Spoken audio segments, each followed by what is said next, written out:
introduction. So we'll see how good I am at multitasking. Hello, everyone. I'm Max Nosbisch, Manager of Visitor Experiences at the First Amendment Museum. Thank you all for attending Hong Kong Freedom Under Attack. If this is your first time joining the First Amendment Museum for our online speaker series, we are a fiercely nonpartisan museum located in Augusta, Maine, dedicated to promoting the understanding and use of the First Amendment so that all may reap the benefits. As a nonprofit, we rely on generous donations from viewers like you, so consider donating to us today. Thank you.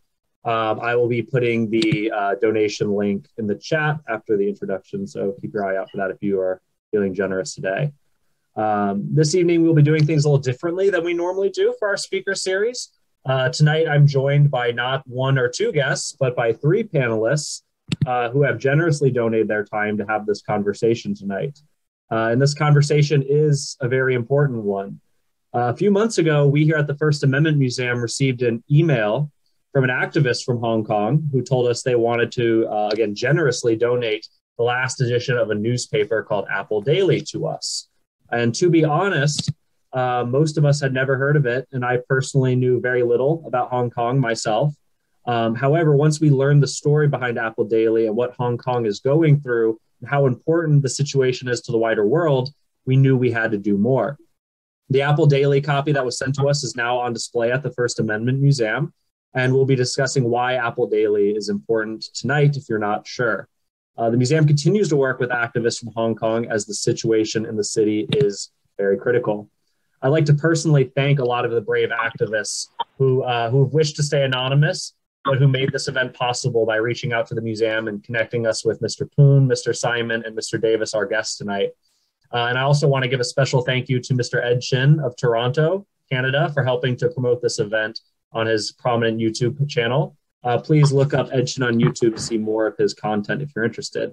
We plan on keeping an eye on the situation in Hong Kong here at the First Amendment Museum and developing more programming and interpretation around the city and China as a whole. It's an issue, growing issue in our global climate today. For some context, Hong Kong is a major city located on the eastern Pearl River Delta in South China. Hong Kong sits mostly on an island, but has extended out to the Kowloon Peninsula and neighboring islands. From the 1840s to 1997, Hong Kong was ruled by the British. In 1997, administrative rule was transferred from Britain to China. China, of course, is run by the Chinese Communist Party, which we will be probably referring to as the CCP throughout the course of this talk. So if you hear the CCP, that's us referring to the Chinese Communist Party. Hong Kong has enjoyed a unique history and a special status, especially compared to the rest of mainland China, which we'll be sort of breaking that down tonight as well. Since the imposition of the CCP's rule, numerous human rights abuses and violations have been occurring in the city, including the shuttering of the Apple Daily newspaper and the rest of its owner, Jimmy Lai. Again, we'll be talking about that. If you have any questions you'd like to ask the panel, please put them in the chat here on Zoom or in the comment section on Facebook. I see someone's already made good use of the chat. Thank you so much. Please continue to do so. And again, ask those questions in the chat. If you're on Facebook watching this, please type those comments on Facebook. Also, a recording of tonight's event will be available on the First Amendment Museum's website and our YouTube channel either tomorrow or next week. So please share it when it's uploaded to help spread the word. Lastly, this Saturday, April 30th, the First Amendment Museum will be open at noon for a special visit to see the copy of Apple Daily we have on display. So please contact me if you have any questions about that. And also check out the First Amendment Museum's website to find my email or our number and see how you can visit this Saturday. All are welcome to attend that. So without further ado, our panelists tonight are Chi-Sang Poon, Michael C. Davis, and Mark Simon. I'll let them introduce themselves. Again, we do it a little differently tonight. So Chi-Sang, if you want to go ahead and introduce yourself, we would appreciate that. Okay, thank you. My name is Chi-Sang Poon. I'm a native of Hong Kong. I grew up and got educated in Hong Kong, getting degrees from both Hong Kong University and Chinese University of Hong Kong before coming to the United States in 1977 and earned a doctoral degrees here. In the past 30 years or so, I've been working at MIT as a research scientist. and the principal investigator. So throughout my life, I've been basically a scientist in my job and in my training. But besides my so-called day job as a scientist, I've always been vocal and outspoken on civil rights and civil liberties issues, and have acted both as a whistleblower and defendant on these issues. And more lately, I've been turning my attention to the rapid crumbling of freedom of speech and freedom of the press in Hong Kong, the very severe situation under the color of the national security law. So in recent months, I have published a series of articles on these issues, and this is what I hope I'll be able to share with you on this platform tonight. Thank you. Awesome. Thank you. Thank you, Chi-Sang. Looking forward to hearing from you. Mark, if you want to go ahead and introduce yourself. Sure. My name is Mark Simon. I'm a Virginian by birth. I came over to Hong Kong first time working for the U.S. Navy in the late 80s, then came back after I was in graduate school for a while at Georgetown, and started my career in shipping and in logistics. And then one day in I'd say about 1999, I met a guy named Jimmy Lai and just happened to meet him. And then by 2001, I was working for Jimmy. And I've spent the last 22 years working for Mr. Lai. I worked inside Apple Daily. I was the general manager. Then I became the group director of the overall group on the business side. I had a little bit of time running the crime section for a while. We have a kind of a wide experience when you work at Next Digital. I set up a couple of fashion magazines. I brought out the internet division. And over time, just a lot of different positions. And of course, when you work at Apple Daily, you get involved in the politics. And I did get involved in that. In 2020, as things started to heat up, Mr. Lai and I were talking, and Mr. Lai said to me, "Mark, you need to get out because they're going to arrest you." I do have warrants for me in Hong Kong. I'm not one of the ones who thinks that's such a big deal because a lot of people do. And he was right. And Jimmy Lai decided to stay. And he said, "We need you to go out and still do a few things." And we've been basically removed from the Apple Daily Taiwan operation for a while, but right up there till the end. And so I was there in Hong Kong. We were there in Hong Kong working with them. So just a very interesting time in Hong Kong. It's a great city. Awesome. Thank you. And last but not least, Mr. Michael Davis. Yeah, well, Michael Davis, most common name you can imagine, Michael and Davis. So if you want to Google me and figure out what I do, you can look at my Wikipedia page, but type it Michael C. Davis. And that's why I use my middle initial, which I never used until I realized my name was shared by drug dealers and everything else in New York City. So in any case, I worked in Hong Kong taught as a professor at both of the universities that Chi-Sang attended, both the Chinese University of Hong Kong and the University of Hong Kong. I was there for over 30 years teaching. Because I teach international human rights and I teach about basic law, I actually wrote the very first book on the basic law of Hong Kong many years ago called Constitutional Confrontation in Hong Kong. Seems like it predicted exactly what would happen. Because of that, I became a kind of public intellectual in Hong Kong, often writing in the press. In fact, I won the Human Rights Press Award in 2015 for my commentary on the umbrella movement. I was also, because of my engagement, professors are supposed to contribute to the community. And if you're a human rights professor, that contribution involves human rights. So I was one of the founding members of the Article 23 Concern Group in 2003, which we eventually mobilized over 500,000 people on the streets. My group later became the Article 45 Concern Group to promote democracy and equally large protests in 2004. And then they formed a political party, which eventually became the Civic Party in Hong Kong, one of the leading democracy parties in the city. So I've been engaged across the spectrum in the city for many years. I left my full-time job, retired from it in 2016, but continued to go back every year to teach in the law faculty at the University of Hong Kong. And until late 2020, COVID had me teaching remotely from New York, and I've not been invited back since. I kind of think my name, I was a regular contributor to RTHK under contract, a paid contributor.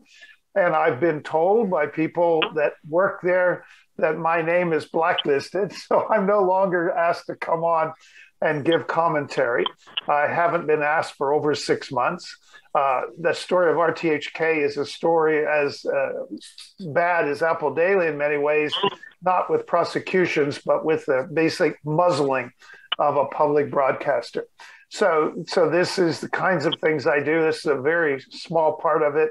But like I said, they can Google Michael C. Davis and they'll see a lot of the rest of it. Awesome. Thank you, Michael. And thank all three of you for joining us tonight. One last reminder before we sort of delve into the questions. If you have your microphone on, please make sure you're muted. I'm getting some interference from someone in the audience. I'm not sure. I don't want to boot anybody, but if it gets too much, I might. And again, if you guys have any questions for any of our panelists throughout tonight, please put them in the chat so you can add your voice and ask your question. So we'll go ahead and get started. The first question's for you, Mark. Can you give us some of the basic history of Hong Kong from the 19th century to the late 1990s? And can you tell us what happened in 1997, what it is, what it was, why it happened, and why it's important? You got the basics down. The Brits showed up in 1842 or whatever it was, and basically ran the place until the Japanese showed up. I really think of Hong Kong not so much as a geographic location, but as a people. In other words, Hong Kong is a place that's constantly had these flows of people coming down to it from Guangzhou, from Shanghai, from other places. And to me, that's always been the difference between Hong Kong and maybe other places. Is it's been Shanghai, of course, is unique. All places are unique. But Hong Kong was basically run by the British as a colonial colony. When you compare it to other colonies, it was run efficiently. It was a trading port outside the Pearl River. Really nothing too differentiating for it. Now, of course, the Japanese showed up in 1941. Hong Kong put on a brilliant, in fairness to them, they fought very well. And then the Japanese administered the territory for 4.5 or 5 years to 1945, at which point in time the Brits ran back in and took back over. And then they handled it for another until 1997. And I think everyone's familiar. 1997, there was the negotiations that started in the 80s, Margaret Thatcher, and Hong Kong went back to the Chinese. After that, from that time, we're supposed to have 50 years of 2047 where it was ruled by the Hong Kong people and, with the basic law and all these wonderful things that Martin Lee and everybody had worked out. And as we've seen, that really came to the end, I would really say probably around 2014. In my mind, at least, that's kind of the day that I say where we really saw the intent of the new Xi Jinping government. And it's a complicated history, but really up until, I'd say, 2019, Hong Kong, in my mind at least, and I'm sure people will disagree with me, Hong Kong was trying to straddle that position that they had with the 50-year agreement. It has not worked out. And since that time, we basically are now, the hopes of Hong Kong have taken a drastic turn for the worse.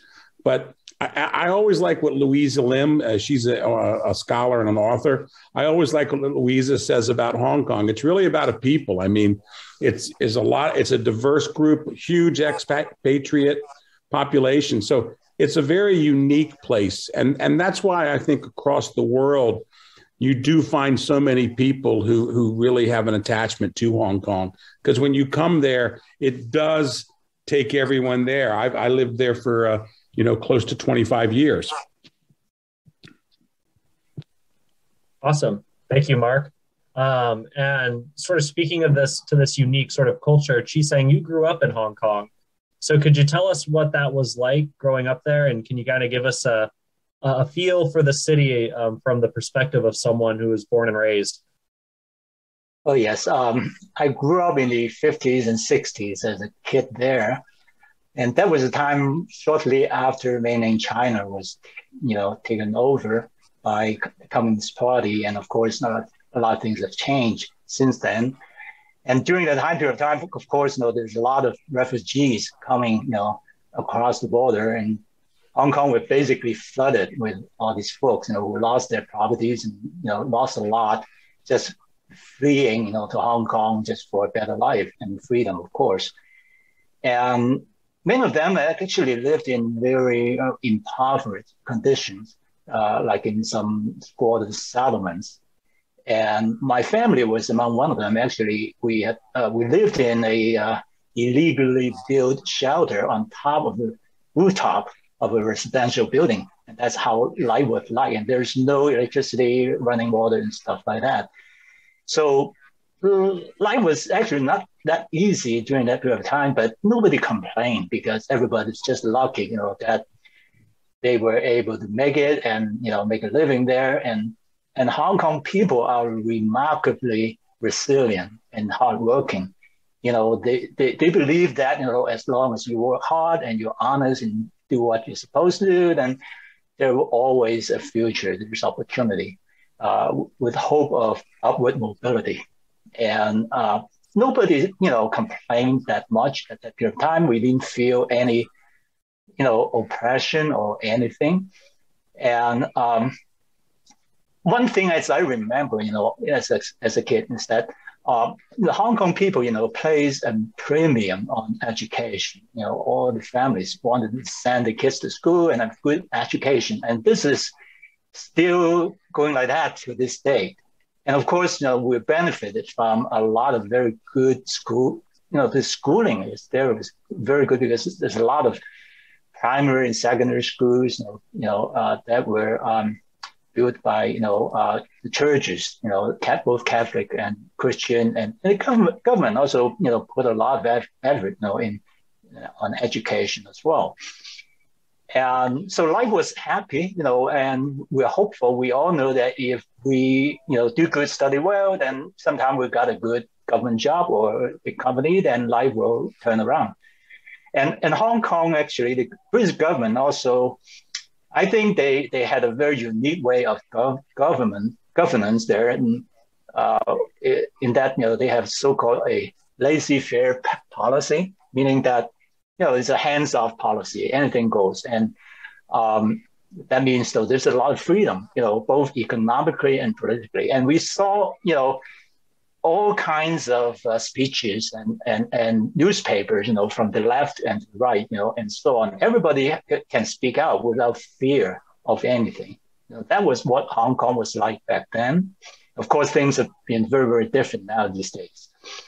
And I think one thing I have to give credit, the British colonial government, even though we didn't have democracy, in the true sense of the word, we did enjoy a lot of freedom. And then there's a lot of good works that they did. For example, they had one of the most outstanding housing program, public housing programs that they built a lot of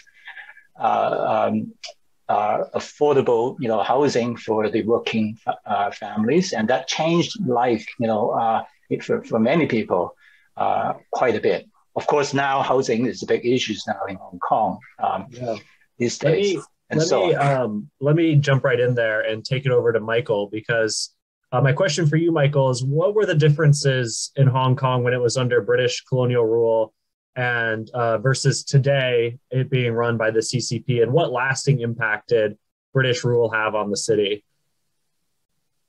Oops, Michael, you're muted right now. Sorry. I think certain qualities, there have been back in the 80s and 90s, there were surveys taken, and it seemed the most important core value that Hong Kong people liked in these opinion polls was the rule of law. In many ways, even though there was no full democracy, the British, Britain itself was a democracy. So its colonial practices, certainly probably draconian as colonialism was in the previous centuries and early 20th century, by the time after World War II, when anybody that's alive today might have been around, there was, I think, the period of ending colonialism. And generally, there was a provision in the UN Charter that colonies were to decide for themselves. Well, China had that taken out when it came to Hong Kong, that Hong Kong would not have self-determination. And so democracy wasn't present, but if Britain had tried to institute it, it would have ran into Chinese objections, because China would think that was building, a ramp for Hong Kong to be independent and not return to China. So while the British could deserve serious criticism for inequality before World War II and during its colonial period, and for the lack of democracy in Hong Kong in more recent period, I think there was kind of imperative they not have democracy. But to their credit, they developed the rule of law, the court system, and the civil service was very strong. So I think a lot of Hong Kong, I've worked in India and many other colonies, and colonialism was generally viewed as a bad thing. But I think in Hong Kong, there's a kind of, feeling some good attitudes towards the colonial period because of what followed. So with this rule of law as a primary value, with basic human rights protection and no democracy, as Hong Kong moved towards the handover, the British sent Governor Chris Patten there, and he tried his best to push forward higher levels of democracy and various proposals he made before the transition. And these were all more or less slapped down Beijing objective. They didn't want these things to go ahead of them. And so when the handover occurred, the legislature that had been elected was dismissed, and an appointed legislature was put in place until the first election after the handover. But when the handover occurred and I was there, I think there was some hope that China would keep its promises. People have to have hope. And so the first election, the Democratic camp, again, always the Democratic camp after the handover would win about 60% of the popular vote in the legislative seats where direct election was allowed, which was only initially less than half and eventually half of the legislative seats. There's never been a direct election for the chief executive, the top position in Hong Kong. And so the Democratic camp always enjoyed this support because it appeared willing to defend Hong Kong's autonomy. So that this is what Hong Kong was promised, a high degree of autonomy with the rule of law, all the very things I just talked about. Was the things that China and Britain agreed to in a Sino-British Treaty of 1984. And that treaty provided that all of these things were stipulated into the content of the Basic Law, which was drafted in the late 1980s and implemented in 1990. So, finished in 1990, it was implemented, of course, in 1997. So this is the transition between the two. And I want to take it from that Hong Kong Basic Law. So can you explain to people who might not know, in very simple terms, what is the Hong Kong Basic Law and what does it say about freedom of religion, freedom of speech, freedom of press, freedom of assembly, and freedom of petition, things we consider the First Amendment here in the United States? It says all the good things you want to see in there. And so this is a critical factor some people like to say, well, it's vague or so on. But if you actually read the Basic Law, which I've been teaching for many years, it promises these things in no uncertain terms. It promises the common law system would be maintained. All those rights you're talking about are not worth much unless they can be enforced. And so that's, again, why Hong Kong people so value the common law. And it's interesting. Martin Lee is a very dear friend of mine. And years ago, he gave a speech. And he said, he was speaking in public, and he said that without democracy, the rule of law will fail in Hong Kong. And he was criticized by a law professor who said, well, Martin Lee doesn't appreciate the common law judges, what they could do to guard rights and so on. So Martin calls me up and tells me to write an op-ed in opposition to that, which I did. And he proved to be right, of course, that this, I think, is at the heart of why Hong Kong people protest on the street in the thousands, in the hundreds of thousands for democracy. Every protest in Hong Kong over the years eventually gets to the topic of democracy, because their perception was that a Beijing-appointed government would not defend the autonomy. And without that autonomy, the mainland system would overwhelm Hong Kong, and the rule of law and basic rights would be lost. They're all promised: free speech, free press, the right to strike and organize unions, freedom in academic freedom. All of those things are promised. And not only are they promised in the basic law and the Sino-British Treaty incorporate the International Covenant on Civil and Political Rights. Hong Kong has a Bill of Rights, which is essentially a photocopy of the ICCPR. And so Hong Kong courts, at least until recently, would be looking to the comments of the Human Rights Committee that enforces the ICCPR for interpretation of basic freedoms. We're going to see a lot of that has been lost in recent cases where human rights have not been cited at all in reaching final judgments under the national security law. Yeah, so just to sum it up so far, again, coming from my perspective as someone, I've never been to Hong Kong, don't know that much about it. Britain takes over Hong Kong in 1840s, turns it into sort of this major city. And then in 1997, it's handed back over to China with this Hong Kong law that had been implemented in the early 90s.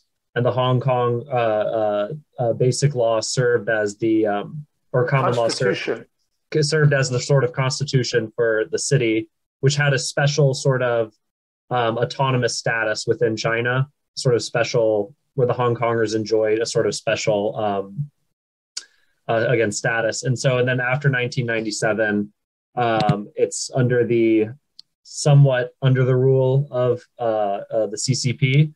And that leads us to sort of the early 2000s.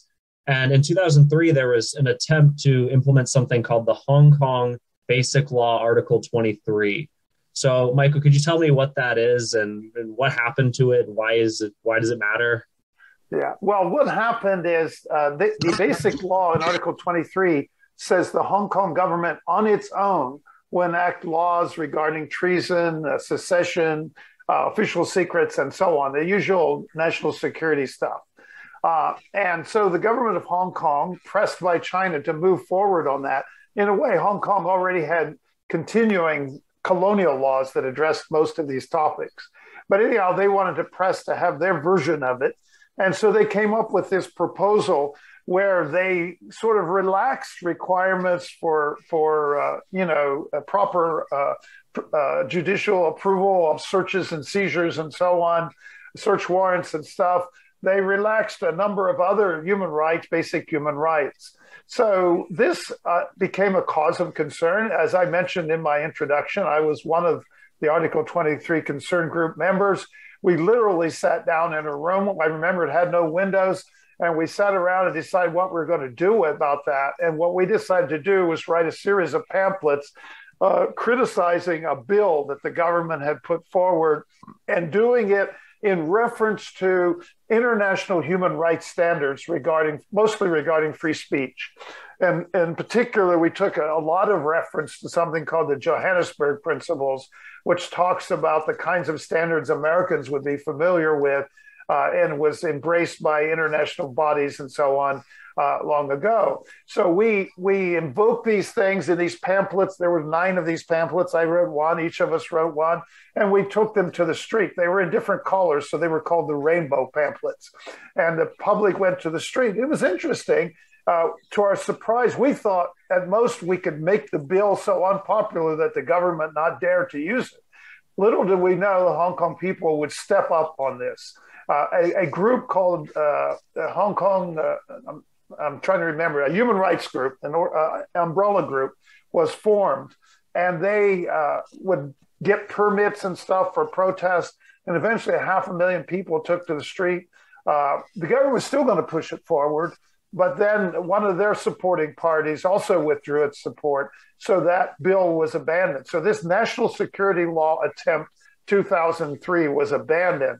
And it was only when we get to 2020 where Beijing says, screw this idea that, the Hong Kong enacted on its own, and they imposed their own national security law. So Article 23 was for Hong Kong. I should say as a footnote, now Beijing is also pushing that this Article 23 legislation be enacted to further constrain and address issues that their own national security law may have neglected. So they are going to tighten the screws. And I don't think we're going to see massive protests this time, because if you oppose it, you'll probably wind up in jail.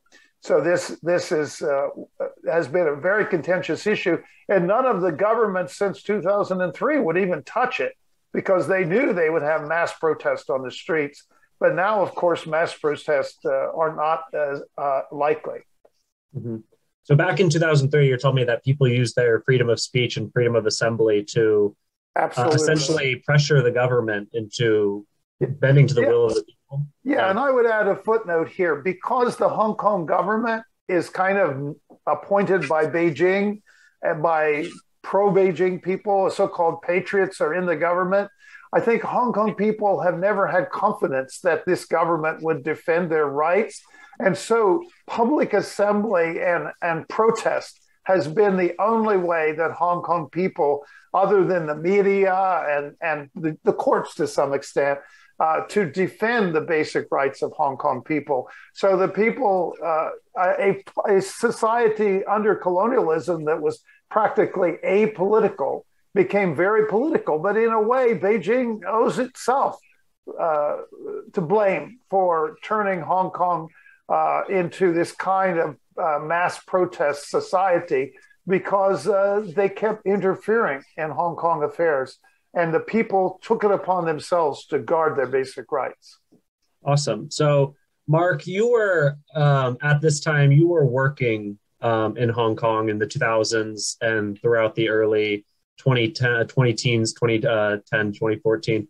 What was that like? Were you privy to all of the stuff going on, or what was the atmosphere like while this is happening? Well, in 2003, for example, the difference between 2003 and later, in 2003, of course, we were active, Martin Lee, the concerned groups and all those guys. That's when the newspapers, for example, we would actually get together with Apple Daily, Ming Pao, even the Standard, South China Morning Post. And we were basically, there was opposition across the board to the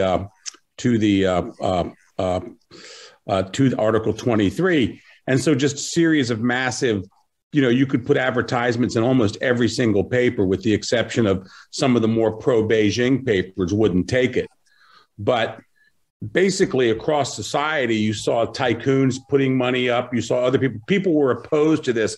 And that was the difference in 2003. In other words, I still remember being down there in 2003 going, boy, I hope this advertisement's been going on for all week is really going to work. And when you talk about RTHK, I remember that I did an RTHK show like 3 days before, interviewed about, because they were talking about all the advertising.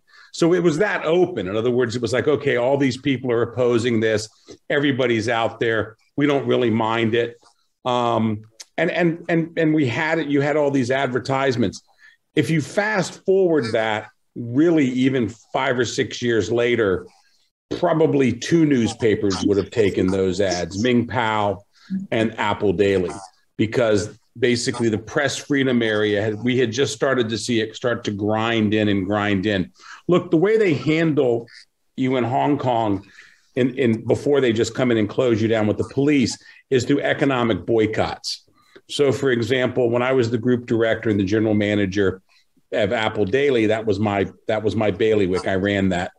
And if they didn't like what you were doing, like, for example, in 2004, after the big demonstrations, we lost all the mainland advertising. We used to get mainland advertising. We would get Bank of China. We would get property developers in Shenzhen. The memo went out. It's all cut off. And so, basically, I can't remember whether it's kill the chicken to scare the monkey, that basically the economic pressure just really started ramping up. and you started to see a greater divide. I've always believed that Article 23 really caught them flat-footed. I think they were shocked to see that many people in the streets. I still remember actually the U.S. consulate blew it, to be honest with you. They actually sent back and they said there's not going to be that many people in the streets. And then the next day there was, whether it was 500,000 or 700,000, I can't remember, but there was a lot of people. And Michael's right. Basically what happened is, in my mind, and of course my life goes back to really only to 1993 or 94. In my mind, 2003 set it up for the Hong Kong people. If they're not happy, they're going to hit the streets. And then Michael's 100% correct. 2004 was pretty much the same thing. And it was even stranger. You saw a lot of different parties try to get involved. Even the pro-Beijing parties were trying to take more moderate lines to try to appeal to the voters. But then really, I would say for the next 5 or 6 years, the July 1st protest really wasn't all that big. If you hit 100,000, you were lucky. And that's because the government knew if you brought something out, that would be it. And Article 23 was, the intellectual, I still remember the pamphlets. Because we had to, that was the funny thing about it. They were done in English and Chinese, and we had to reprint them one time in English over at Apple Daily. I got the order to reprint them because so many expats were trying to figure out what this means. And it's hard for Americans to understand when you get this thing called Article 23. I got to tell you, you read it and you go through it, and it's like, and we're seeing it today, Article 23, that they fought it off, and the concern groups and all these people fought it off. And I was just really a functionary for that stuff. You saw it prolong the life of Hong Kong, in my mind, by 15 or 16 years. That when they defeated Article 23, first of all, it really finished the first chief executive, the first Beijing appointed guy, C.H. Tung. It heralded in Donald Chung, and Donald was in retrospect, Donald was pretty benevolent compared to what we've got now.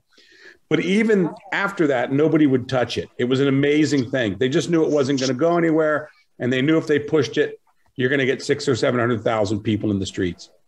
Yeah, I love that because, again, it's the First Amendment Museum. We're all about the power of free speech, freedom of the press, freedom of assembly. And to see those three things make such a change, at least for 15 years, is incredible. And that to me, that speaks to the power of those freedoms and what they can do, especially when they catch government off guard, right? And so let's talk about that some more. So this is for you, Michael. In 2014, there was something called Occupy Central with Love and Peace. It's also known as the Umbrella Movement. So can you tell us what that is and why is it important? Yes, I should add, by the way, I was struggling with the name of the umbrella group that helped organize the protest. And they did for all the protests that followed, including 214. And that's the Civil Human Rights Front. Of course, that's been forced to be disbanded now. I'm also happy to say I wrote one of those pamphlets, Mark, that you had to deal with. So, what happened after 2004, then in 2012, there were some protests over civic education because Beijing sort of inspired the Hong Kong government to try to impose a kind of patriotic education on Hong Kong. And in those protests, which were mostly organized by the very young people, as young as 14 years old, Joshua Wong, who's become quite famous as one of the protesters, who's now in jail, was one of those students who organized from secondary schools to protest this attempt at brainwashing Hong Kong people. And so I, of course, watched all that. I showed up for these things to try to be supportive or understand what was going on. But I think the most important output of that was that these young people then became the leaders of the protest in 2014, the massive umbrella movement. They were basically educated. Protesters in Hong Kong were essentially educated by Beijing's overreach. Every time Beijing did something, they had to do something. So Beijing likes to present this argument today, and the Hong Kong government does as well, that, well, no government would stand for all these protests, but most governments would respond to popular concerns. And then the protests wouldn't be growing in the way they did in Hong Kong. But what we had is a kind of indifference. So in 2014, these students took to the street. I was out there myself. I remember I was there in Admiralty Station, a train station, on one of the early periods of the protest when they took over the street. And that was because the police blocked them from going to the area near the government offices where they wanted to protest. And I was standing there and watched this, and eventually they didn't know what to do. So they shoved over the barriers and went on to the street. And they stayed on that main street for 79 days. So that free speech doesn't occur in a vacuum. It occurs in real time with real problems. And they were out there, they were gassed. Of course, the gassing of people brought more people to the street, and social media brought more people to the street, and the press reporting on it made the world aware of it and Hong Kong people aware of it. And so you could say, well, they're blocking one of the main arteries to go to work for people. Maybe they wear out their welcome, and they probably did to some extent. But eventually there would be, after all these protests, there would be a district council direct election where the people express their opinion in support of protesters. So Hong Kong people, I think the protesters occasionally wore out their welcome when they went too far, but I think Hong Kong people supported their cause for the most part. So this umbrella movement, the gassing was why the umbrellas got involved. Benny Tai, a professor colleague of mine, had come up with this Occupy Central in Love and Peace, but it wasn't Central that got occupied because the students sort of hijacked the protest that Benny was planning before he got off the ground. And so he basically came along after they occupied the street and joined and says, well, this is his Occupy. But he's in jail as well now also. So this is kind of how it grew out of a very spontaneous, first from a movement to protect freedom of education in the universities, and then grew into this massive protest, which was demanding democracy. The cause for the 2014 protests was that Beijing had promised that the ultimate aim was universal suffrage. The problem was that Beijing's universal suffrage was a different kind of suffrage than we know. Someone once said, I think very astutely, that Beijing doesn't mind elections as long as it knows the outcome ahead of time. And so that's exactly what they tried to do. They wanted to control who would run. And of course, they've done that now. They've imposed that on Hong Kong. But at that time, people pushed back against that idea that Beijing's nominating committee could effectively block all Democrats from the electoral process. And so there were all of this debates and protests, and the world was there watching, but nothing was given. And so there was a sense that they lost that time around. And the government kind of got full of itself and thought it could do pretty much anything it wanted, and eventually got itself into trouble again in 2019. Yeah, I'm sensing sort of a pattern of Beijing tries to implement some more control over Hong Kong.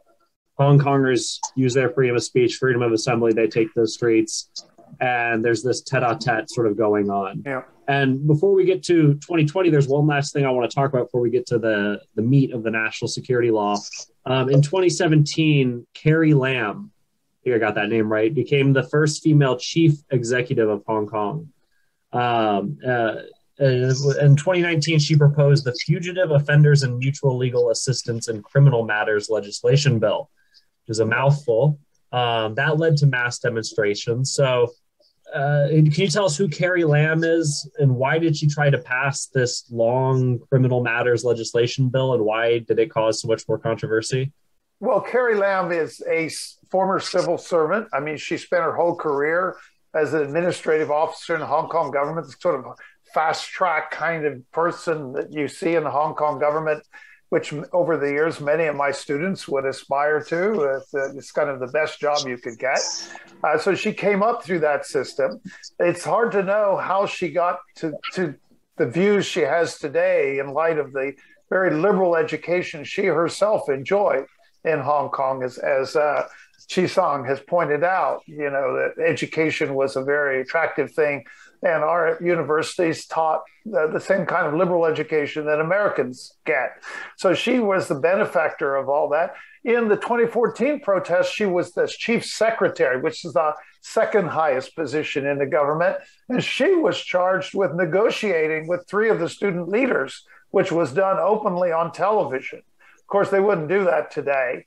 But anyhow, she did that and basically ignored all of their concerns, as proved to be the pattern that you've been talking about, Max. And so when the Lung Chun-ying, the chief executive at that time, the third chief executive, his term was over. All the chief executives only got 1 term because Beijing sort of got fed up with all of them. Anyhow, when Lung Chun-ying's term was over, Carrie Lam, as the chief secretary, was the candidate Beijing pushed. I should say I use the word candidate carefully, because the way the chief executives were chosen under the Basic Law until universal suffrage would be established, and it never has been, is an election committee would choose them. It was 1,200 members. Now it's 1,500 members. And this committee basically was kind of rigged so that at least the vast majority, probably about 80% of them, would be pro-Beijing people. And Beijing would always signal who it kind of supported, and they would all fall in line very quickly behind the Beijing's preference. And so it's only become worse now because they vet all the people that run for it, and they have to all be so-called patriots, which means they all support the government, as is true now of the Legislative Council as well.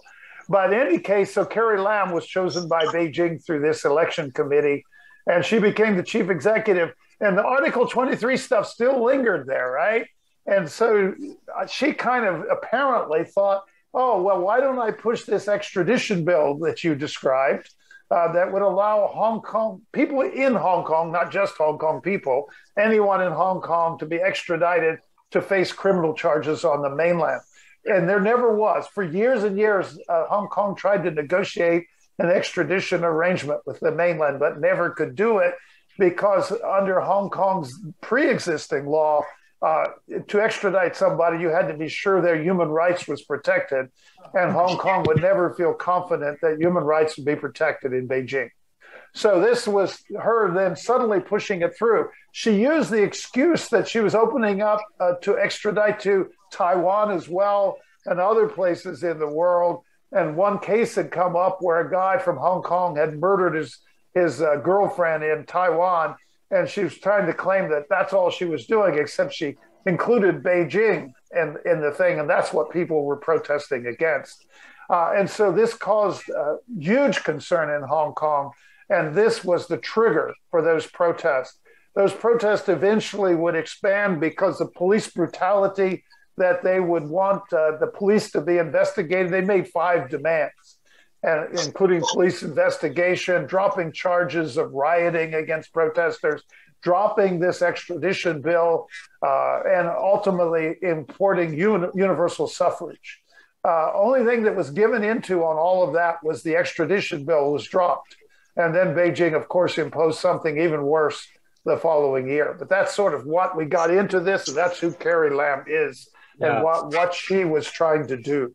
So the next year, you said that's the Hong Kong national security law, right? Yes. So in 2020, in response to all this unrest, the CCP passes the Hong Kong national security law. This is the big moment. I remember even seeing this on the news here in the United States. Could you tell us about that national security law? Yes, it basically undercuts, as Mark said, pretty much the one country, two systems framework entirely, because it is a national law. It has equal or actually higher status, because under mainland law, if a law is more specific and later in time, and it governs. So it overrides, under the mainland's own legal system, it overrides the basic law in any area where it conflicts with the basic law. And what it does is it creates 4 crimes of subversion, secession, treason, and collusion with foreign forces. And all of these are very vaguely described. The law was passed in completely ignoring Hong Kong people. The text of the law was not even known to the chief executive of Hong Kong, presumably until the day that it was implemented on June 30th, 2020. They say they consulted with Hong Kong people, but they didn't consult over the text. Basically, they probably talked to a few pro-Beijing people and then went on with whatever it is that they were planning to do. And the law has many things that cause, a crisis in Hong Kong.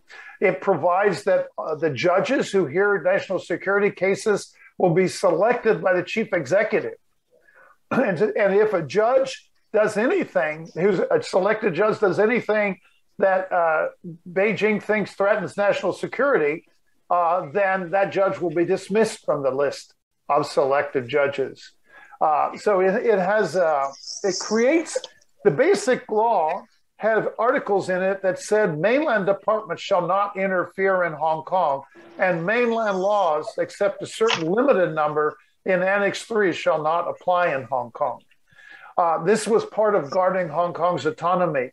Now it creates this huge mainland department, an office for safeguarding national security in Hong Kong, which is totally staffed by mainland public security people.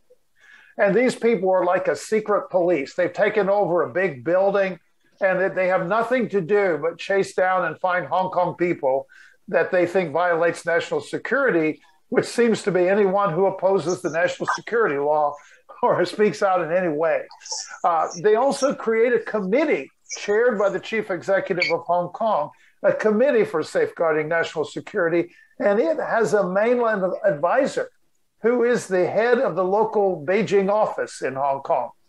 And this guy, quote unquote, advisor, it would seem that since this committee is subject to, it's under the authority of the central government, and it operates in secret. Now, neither this committee nor the Office for Safeguarding National Security are subject to the court's judicial review in Hong Kong, the heart of the rule of law for Hong Kong. So all of these things have caused great concern. This national security law applies worldwide. I hate to tell you this, Max, but you could be violating it right now.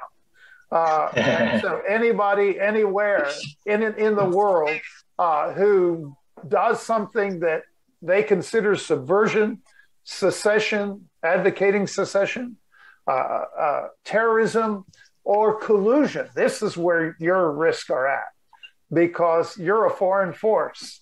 And so this has a worldwide reach. Some people, like Mark, may have warrants against them already. A lot of us don't know if we have warrants against us because they've publicized a list of 6 people, but some other people, there's such a long list of people that we think may have these warrants that there's a human rights defender organization that has contacted many of these people, including members of my family, and said that they're afraid that they want to write a letter to Interpol because they think the Hong Kong government may be moving to put people on a red list with Interpol.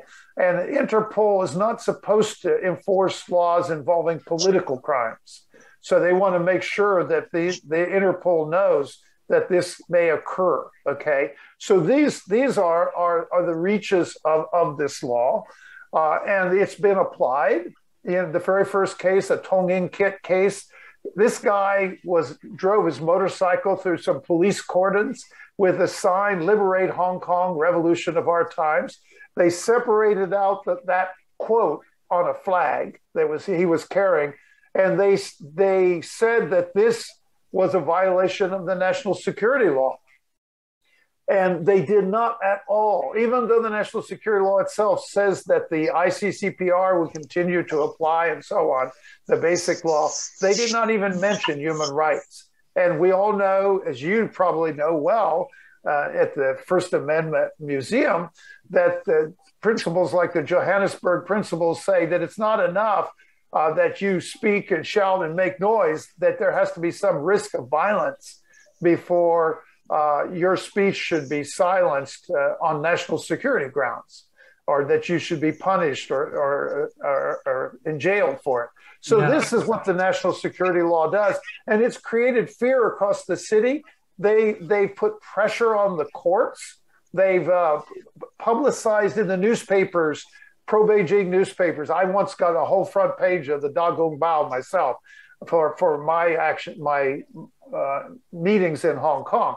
But they publicize people's names. They criticize judges in these newspapers, so judges know if they're doing something. Like Jimmy Lai, as Mark will tell you, he was going up for bail, but while his bail was pending before the Court of Final Appeal, the People's Daily published an article effectively suggesting they would send him to the mainland for trial if he was granted bail. That they disagreed with any idea that the court would grant him bail. He was denied bail. So there's all these pressure on judges. They put all this pressure on community groups. Just this week, the Foreign Correspondents Club in Hong Kong suspended the Human Rights Press Awards, which was the highest award for the media in Asia. They suspended it. They'd already selected all the winners for this year. I won it myself once, as I mentioned in my introduction, for my commentary on the umbrella movement. They suspended those awards. And one of the reasons we think they did so is because 6 of the awards were going to go to Stand News, which was another newspaper other than Apple Daily, an online newspaper that has been suspended. And so the idea is that this pressure on all these groups, teachers' unions have all suspended. The Civil Human Rights Front I mentioned is gone now. So virtually any kind of organization, community organization that assembles on behalf of democracy and human rights, they're all gone now. They've all been suspended. Which sort of, I want to take it over to Mark and sort of bring him into this and start talking a little more about Jimmy Lai. That was a good segue. So, Mark, you worked for Apple Daily and Jimmy Lai. So tell us, what was Apple Daily? Who's Jimmy Lai? How did you get involved? Tell us a little bit about that. Mark, your microphone. Oh yeah, you're on mute. Sorry. The first publication of Apple Daily was 1995, but before that, there was in 1989, 88, actually late 88, was Next Magazine. Next Magazine was a basically a partial political magazine, scandal sheet, basically digging into Hong Kong, was actually quite successful. Apple Daily then came along in 1995. Same format, same structure. Think of a USA Today format with the New York Post type newspaper. Actually, we had a lot more in common actually with some of the British tabloids as well. Would be a little bit more on our racy section. However, the unique thing about Apple Daily was very quickly it developed a serious political bent, and that was the big difference. And with some of the other newspapers that we competed with, very serious bent. Ming Pao was always one of our competitors. But Apple Daily quickly rose up. We were never the number one newspaper. That's always been a misconception. We were always the number two. And that was because we basically were the number one newspaper on Hong Kong Island, the number one newspaper in Kowloon, but we never really penetrated the new territories that much. And it was a distribution issue as much as anything else. We had a tough time getting good distribution up there other than the 7-Elevens. And so essentially Apple Daily basically became the newspaper, I would say, and we've been accused of this. It became the newspaper of the democracy movement in Hong Kong in many ways. Many of our columnists who would write for us were Democratic politicians. And so essentially it was a commercially very commercially viable paper. It was making money all the way up until about 2018, 19, when we were going through this different stage in the boycott. But then as soon as we opened up subscriptions in 2019, into 2000, basically the paper went back into the black right away. But the thing is, from an editorial standpoint, the paper had a free market bent to it. Jimmy is a free market guy, but not so much that it was really a paper that focused on Hong Kong locally. For example, we basically had two foreign bureaus, you could even call them. We had somebody in New York and then we had somebody in London from time to time. But mostly it was a paper that focused on domestic Hong Kong issues. It was actively involved in all the demonstrations, all the movements, and it became and was seen as, quite frankly, the opposition paper by the government. So large newspaper. By the end of our subscription, by the end of the real print run, for most of the time, I'd say by 2014 we were down to about 250,000, but we were up to multi-million views. In other words, 40, 50 million page views a day for the digital side, and that kept growing and growing.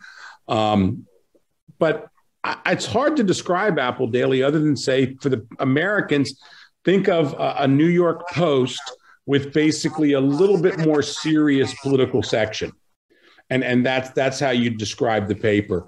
But Jimmy is basically, he's the heart and soul of the paper and of Next Digital. It was basically most major initiatives Jimmy would come up with, and then people like myself would carry them out. The place for journalists was actually an incredibly free place to work. It was also, we also prided ourselves in paying our people pretty well in the market. But it was a place where freedom of the press was, I think, by our senior staff, was very well understood. That's always a thing that always struck me about our people. They really did understand what their role was in the Hong Kong society. And that said, they basically understood the pressures we were under. I would have to say, probably starting in about 2015, I remember sitting in a lunch one time, it was almost like we felt the clock ticking down on us. In other words, we just knew everything was coming down.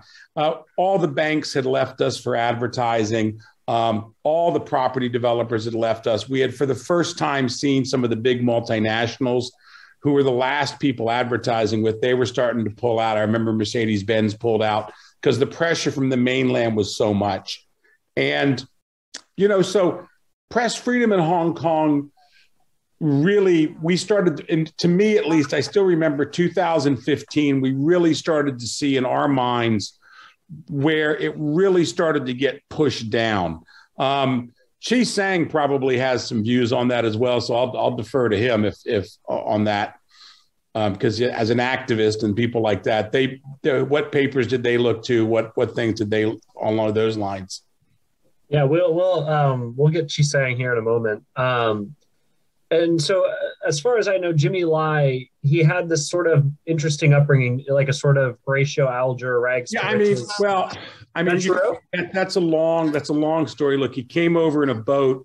He came over in a boat when he was 12 years old. His family was an upper middle class family in Guangzhou, who lost everything in the communist takeover. When he was 12 years old, his mother put him he came over to Hong Kong, went straight that night to a garment factory, worked his way up. Hong Kong is this magical free market place where people did come and make a lot of money. Jimmy grew and grew and grew in the garment industry. And during that time when he was going back and forth to New York is when the boss had his really, I would say, intellectual awakening. He was always a voracious reader. That's the one thing about him. Even as like a 15 or 16-year-old, as he was teaching himself to read, he really was very, very, he was reading everything he could get his hands on. And by the time he was in his early 30s, he had probably started his political awakening. And then the the coming out party for that probably would be 1989. And in 1989, of course, there was the Tiananmen Square, and he had just jumped into that full force. He, basically had T-shirts and shirts to support the students at his large manufacturing facility being made in China, brought to Hong Kong and sold for the benefit, sent medical supplies to the students. And that was his political awakening.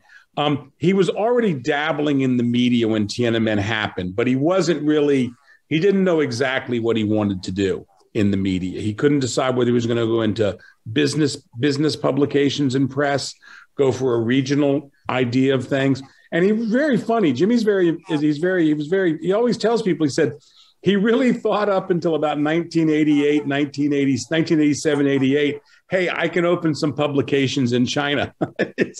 He said he was actually thinking about that. But look, Jimmy is unique in so many ways. I'd urge people out there, just go and do a Google on him and start reading and start looking at some of the interviews. There's a movie that just came out of him called The Hong Konger. I've actually been interviewed in it. There's a lot of other people like Victoria Hu and some other people who have been interviewed for it. Jimmy is a unique individual in many, many ways. And he's a believer in freedom. And that's basically how you can describe the guy. I mean, I'm so close to him. Jimmy, I'm his deputy. I mean, I've worked for Jimmy, for 21 years. I've only reported to one person in 21 years, and that's Jimmy Lai. I don't have a boss. Jimmy is my boss.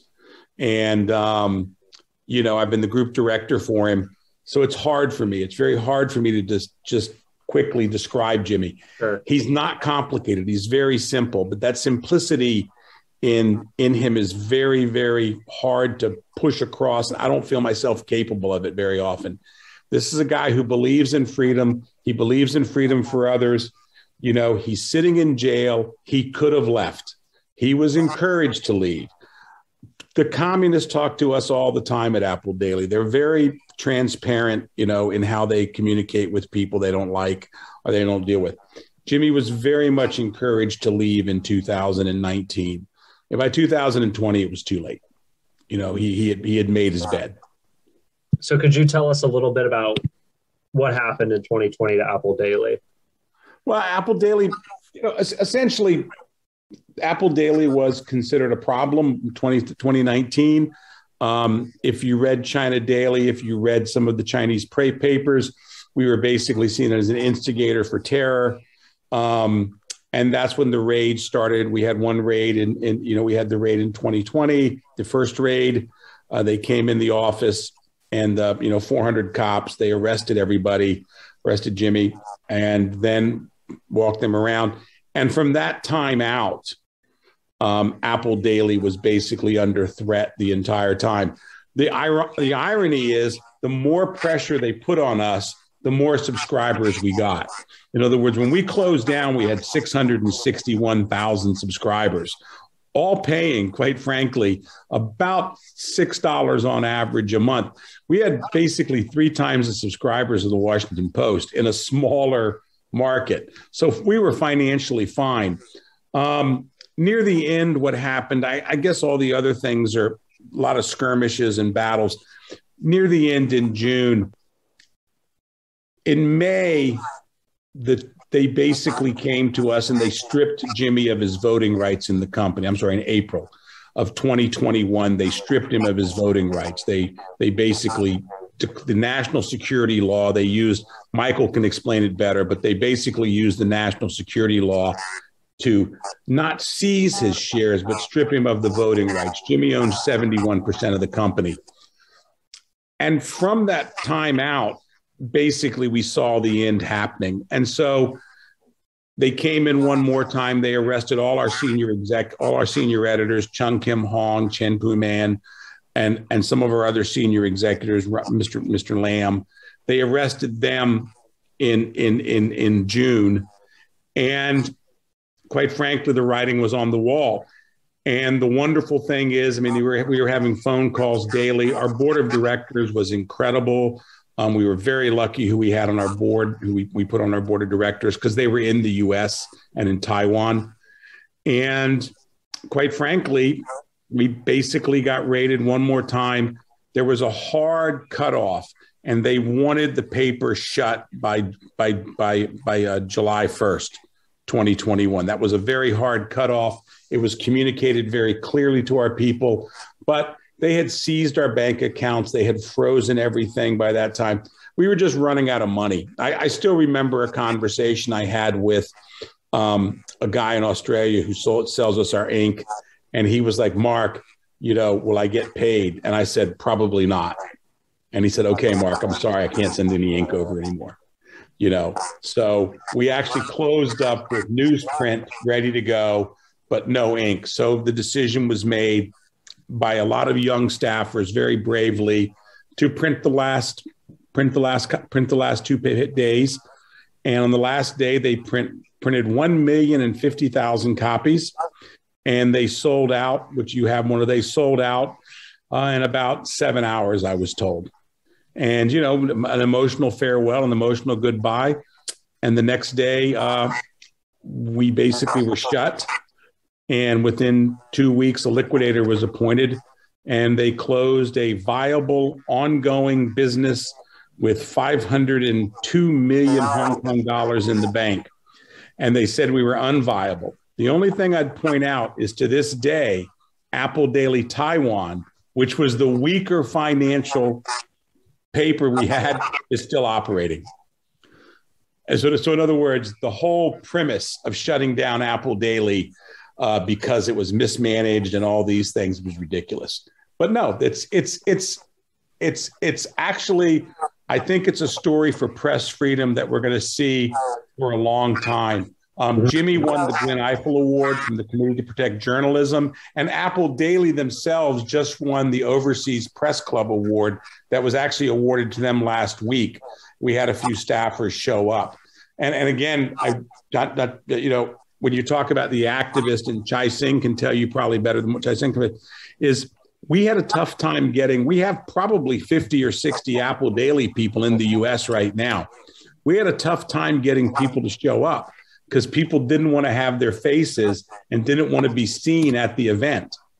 So when you look at it online, 5 or 6 of our people got up, but there was 20 people in the audience who didn't want to come up and get photographed. So that's still the type of situation that the Apple Daily people feel. And quite frankly, in Hong Kong, having worked for Apple Daily, a lot of them just scrub it from their resume, They basically get friends with jobs with friends and move forward. A lot of them are leaving.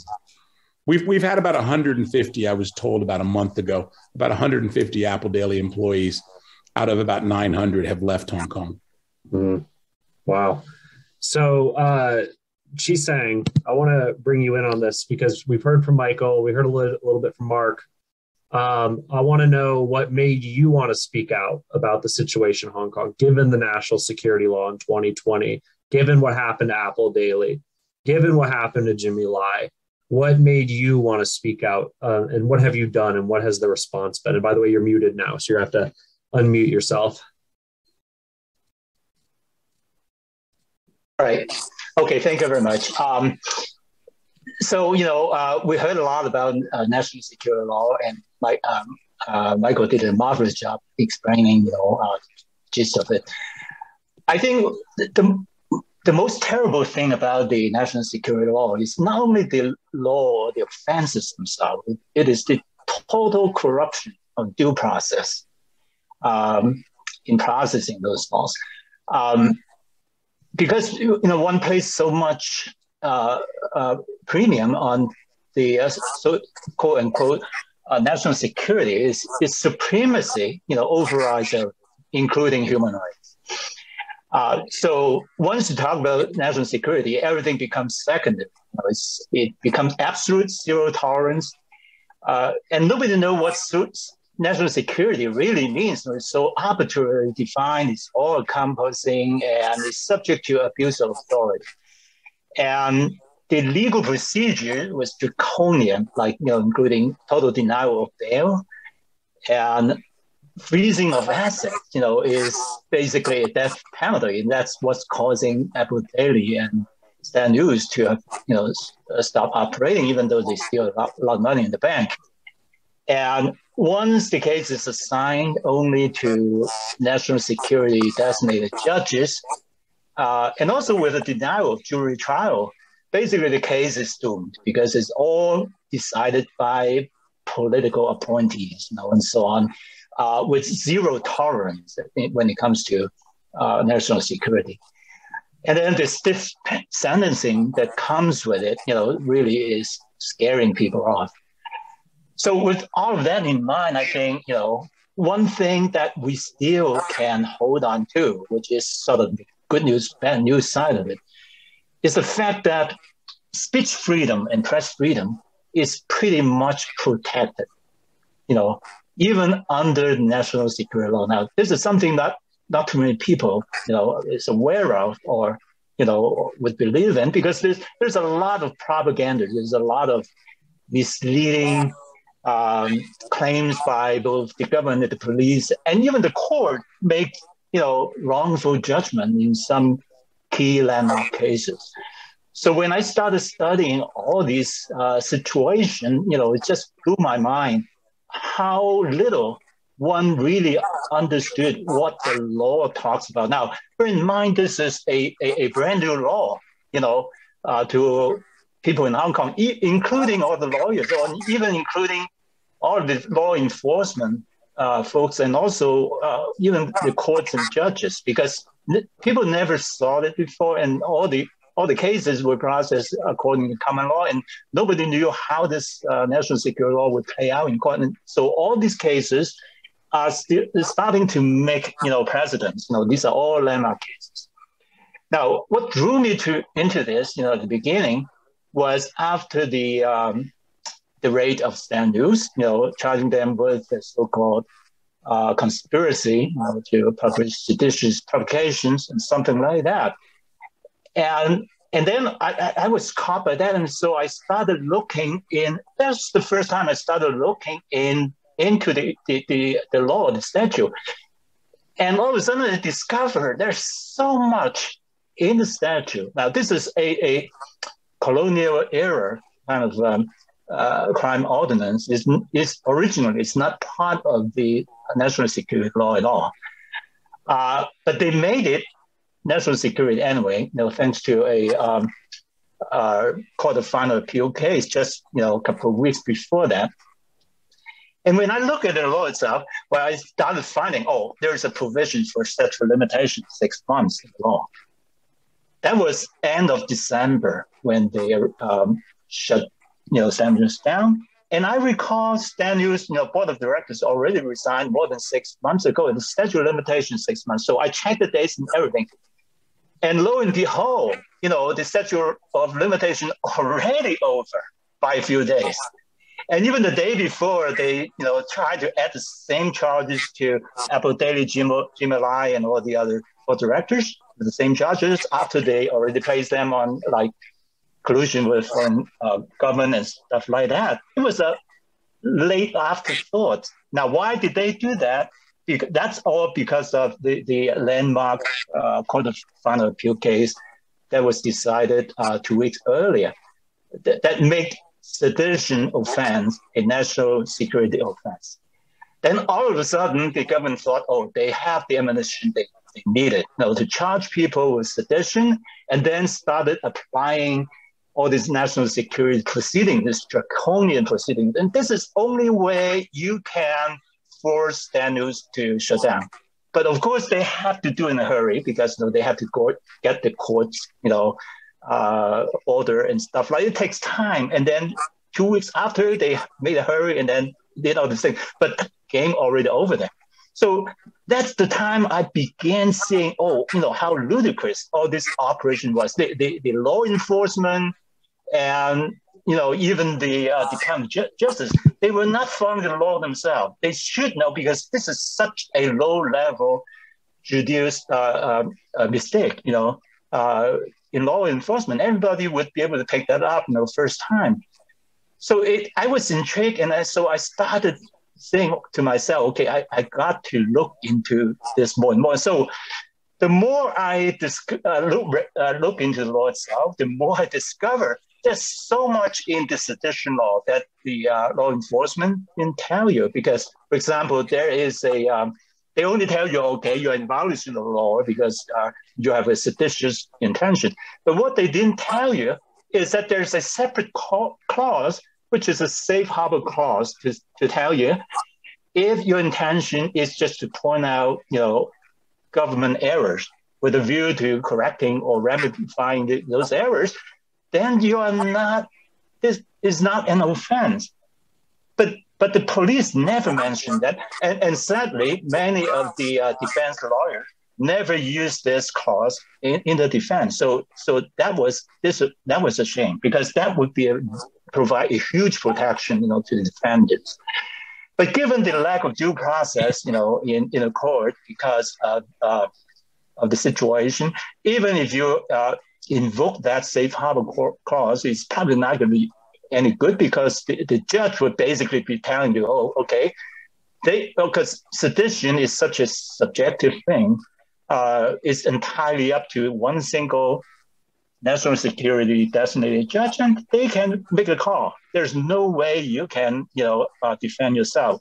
You're not allowed to have a jury trial. So this is where things fall apart, okay? But the fact that they make it national security is because of the Court of Final Appeal ruling. And I started looking into that ruling in the court. And lo and behold, I found that the court made a huge mistake. I'm talking about the Supreme Court, the Court of Final Appeal, because they started arguing by citing only part of the sedition law with the sedition intention. They ignore totally the safe harbor part that's supposed to protect the defenders. They just ignore it as if it doesn't exist. So what that really means is that makes the court's ruling in the end totally pointless, because to apply that as a precedent, you have to make sure the defendant, you have to rule out, the fact that the defendant was not saying those things because they were trying to point out errors in the government and trying to correct it.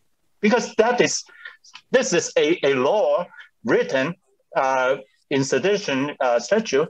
It is not just a defense argument. It is a sort of a civil liberties, a civil right. Because the law will tell you, usually, if you do something like this, you're in violation. But if the law tells you you're doing something, you're not violating the law, it becomes your civil right. Just, pretty much like in the First Amendment, allowed to carry a gun, for example.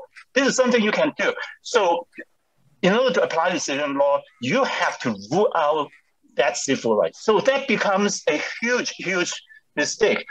And so many people now are put under sedition law, without consideration of this defense, this safe harbor defense, which is a shame. I started urging everybody, including Jim Malai and Apple Daily. As a matter of fact, Jim Malai and Apple Daily, the statute of limitations are already over. The Department of Justice should throw out that charge altogether. This is such a wrongful, prosecution, okay? And I hope they realize that. So that's the end of the story. Now, nowadays, the government is relying a lot on this sedition charge, because the conviction threshold is so low. It's an ancient colonial era law that makes it so easy to convict some person. Because what always said is that if you say something that makes people to hate the government or to have bad feelings about the government, then you're a violation of the law. This is in total violation of human rights, in total violations of the basic law and the International Covenant of Civil Rights and political rights and so on. And even in violation, the national security law itself. Because, as I said, the national security law also has provisions that claims to protect all these, human rights, including basic law and International Covenant of Civil Rights. And now, in China, it doesn't matter if if you claim to protect freedom and right, at the constitutional level, you have to really bring it down to the wording, the letter of the law, or whatever they define as a crime. And the good news is, indeed, national security law, there are two offenses. One is National Security Law 21, and the other is 23, that says if you incite someone to commit the crime of secession or subversion, do your crime. Now, notice the law doesn't say if you proclaim or advocate some wordings, related to secession or subversion is a crime. Advocating something is freedom of speech. It is just a thought crime. It is not a criminal act. And the national security law protects that. And that's exactly what happened, in the slogan, Liberate Hong Kong, Revolution of the Times. This slogan only tells you about a wish to liberate Hong Kong. It doesn't tell you or urge other people to do anything per se, to commit any secession, crimes.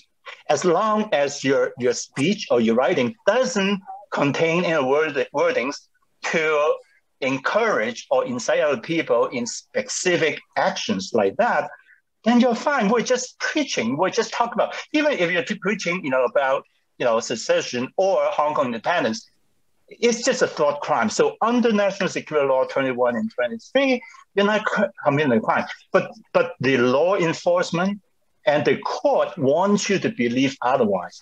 So the case, the landmark case, Tong Yin-kit case, the court made a huge mistake by, convicting Tong Yin-kit, because he never encouraged other people to commit any crimes, secession crime in action. All he was doing was showing the flag with this slogan. Okay, it is a speech crime. It is not a crime in action.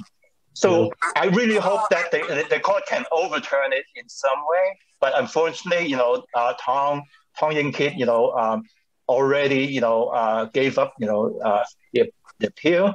But there's some other coming, cases related to this slogan. Most recently, like the one convicted or sentenced last week is the Tam Tek-ji class speed case. And he was also using this slogan, and you know what? He was charged by, Defense Department, not according to the national security law secession. He was exactly the same slogan. Tong Yin-kit, he was charged with secession. And Tam Tek-ji, he was not charged with national security. Why? Because I believe now the government knew that there's no way they can charge people, using this slogan on secession. It was a total flop. That's why they're now trying to go the other way, because sedition is such an easier crime to convict people. And I hope one day the court will overturn this as well, because, as I said, it is a violation of the Constitution. And there's a lot of hope that Tam Tek-ji would have a chance of appealing successfully down the road. And this is what we're trying to do right now. Yeah, so we're coming up on the hour and a half mark, so I want to sort of wrap this up with two questions, for each of you, Michael and Chi-Sang, sort of about kind of applying this to where we're going with the world, with the rise of China. Why should we care? So, Michael, last question for you. What impact is the CCP having on free speech, freedom of the press, freedom of assembly, freedom of expression around the world, or even here in the USA? Well, it's having a huge impact. One of the big issues today relates to a sort of global debate between authoritarianism and democracies. And what you see here, what's interesting, the CCP, unlike the Soviet Union of old, is not trying to create communist parties in countries around the world, but rather it's sort of creating and promoting a different version of governance. They call it democracy. But what happens, I think, in these what we might call soft authoritarian systems, where people have elections and they have some liberal institutions and so on, is the CCP in the Hong Kong case has really laid out beautifully what a hollowed out version of liberal democracy looks like. And they call it democracy. They claim they're still carrying out the one country, two systems.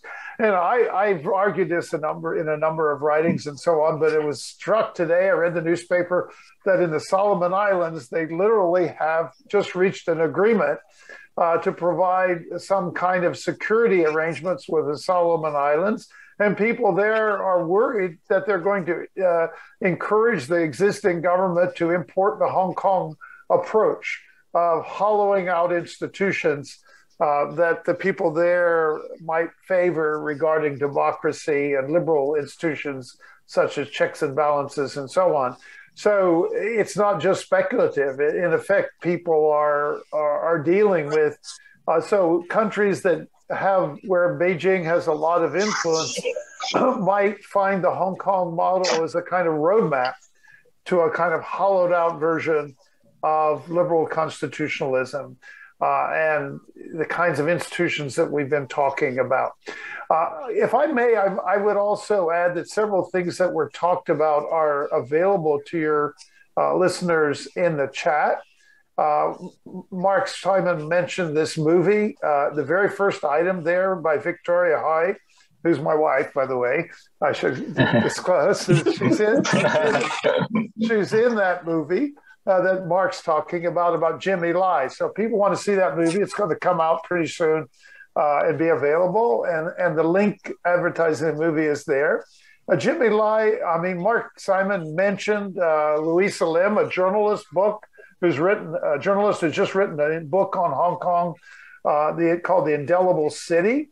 Well, immediately at 9:00 Eastern Time, a half hour from now, there's a link also there from Victoria Hoy to watch that discussion with Louisa Lim of her book. So people that are interested in it, she's a journalist and she's writing about a lot of the issues in this book that we're concerned with and talking about here. So I commend that to you. And also she's written there further down, Columbia University Press link to my book, which is called Making Hong Kong China, for people who are interested in that. So that there's a way to get more information about what the subject we're talking about, especially for students who want to do research papers and things. I think they'll find these sources very helpful. Awesome. Yeah, please, everyone, put that in the chat. It's all in the chat already. Yeah, it's all in the chat. So please take a look at that. I was looking at some of that earlier. Yeah. So Chi-Sang, last question for you. Why should people care in the U.S. about what's going on in Hong Kong? One thing that I can speak to is that I know it's hard to get Americans to look beyond their borders often and care about what's going on in the world. So why should people in the West or people in the U.S. care about what's going on in Hong Kong? Well, I think, Hong Kong is, a very interesting place because this is used to be at least a place where the East meets the West. It inherits a lot of Western British civilization and culture and so on, and you're seeing a system which really embraces all the values, Western values of freedoms and rights, and the culture and so on, beginning to be crumbling so very quickly, in the blink of an eye. Once when you start eroding, all the foundations, like, the judicial system, and all these, architectures, that makes this city great. As I said, Hong Kong never had any democracy, even in the British era. But we enjoy tremendous freedom and a court system which is which really rivals anywhere else in the world. It's a very, very high quality, high caliber court system that gives people the confidence and the protection. But once you begin seeing when this system begins to be corrupted and crumble, then everything falls apart. And then, this opens up, opportunities for government abuse. And so you can see all of these civic organizations, in the past several months, beginning to wither and disappear. And everybody's beginning to leave. Because once you lose faith in the society, once you begin not having even the ability to speak out, because there's such a rampant chilling effect across the board. I've been talking to friends, and people just be afraid to utter or even to listen or to receive messages about anything like that, anything of sensitivity will make people so afraid. It is a modern, incarnation of the so-called,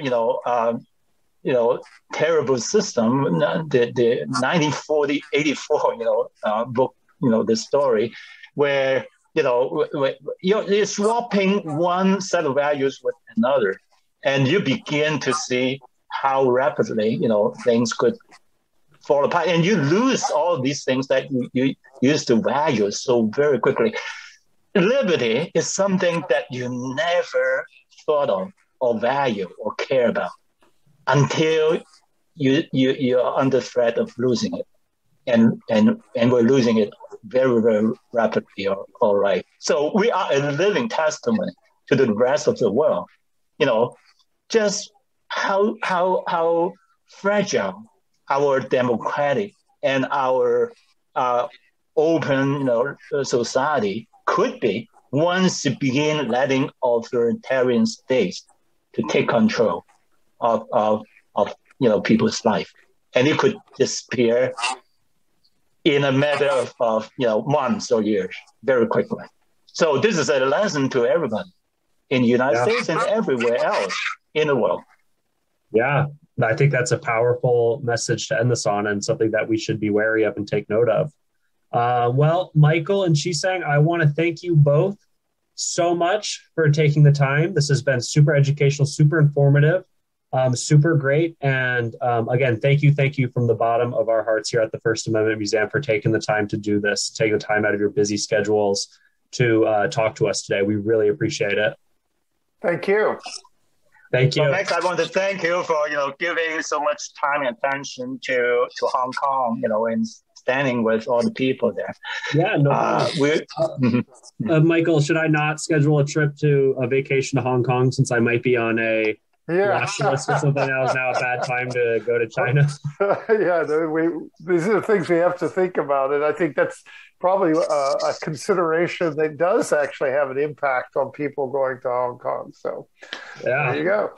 All right. Well, thank you both so much. And again, all of this will be online very soon. Thank you so much, everyone. Okay. Bye-bye. Yep. Okay. Bye-bye. Thanks again.